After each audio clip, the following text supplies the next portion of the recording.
नर्मदे हर. आज सकाळी ओंकारेश्वर या ठिकाणी संकल्प घेतला आणि संकल्प घेतल्यानंतर त्या ठिकाणी आम्ही मैया नर्मदा परिक्रमेसाठी प्रारंभ केल्यानंतर त्या ठिकाणी अतिशय सुंदर असं निसर्गरम्य वातावरण पाहायला मिळालं. निसर्गरम्य वातावरणामध्ये मैयाच्या तटकावरून आम्ही सर्व साधक मंडळी त्या ठिकाणी चालत असताना अतिशय घनदाट असं जंगल अरण्य त्या ठिकाणी लागले.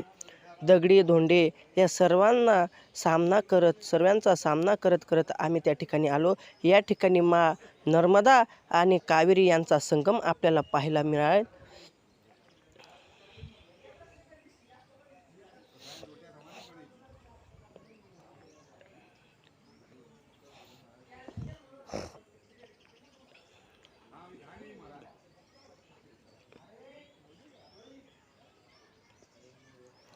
आता सर्व साधक मंडळी ही दुपारच्या भोजनासाठी एका ठिकाणी थांबली. त्या आश्रमाचं नाव होतं मार्कंडेय ऋषी. खऱ्या अर्थाने पाहायचं झालं तर नर्मदा परिक्रमा ही प्रथमतः मार्कंडेय ऋषी यांनी केलेली आहे. त्या ठिकाणी सुंदर असं दुपारचं भोजन केलं आणि भोजन केल्यानंतर आम्ही पुढच्या प्रवासाला निघालो.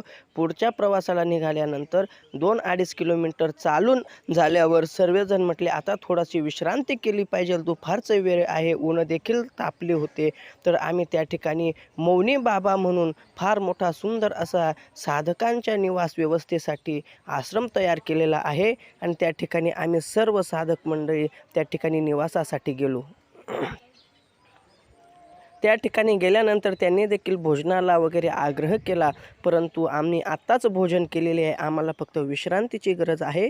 त्या कारणाने आम्ही त्या ठिकाणी विश्रांती केली आणि अर्धा 1 तास त्या ठिकाणी विश्रांती केल्यानंतर पुन्हा आम्ही प्रवासाला निघालो.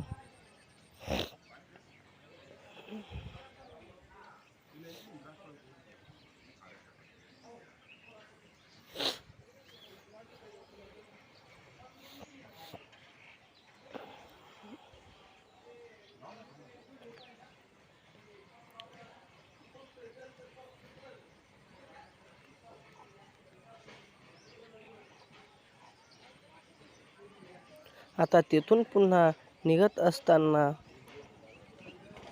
आम्ही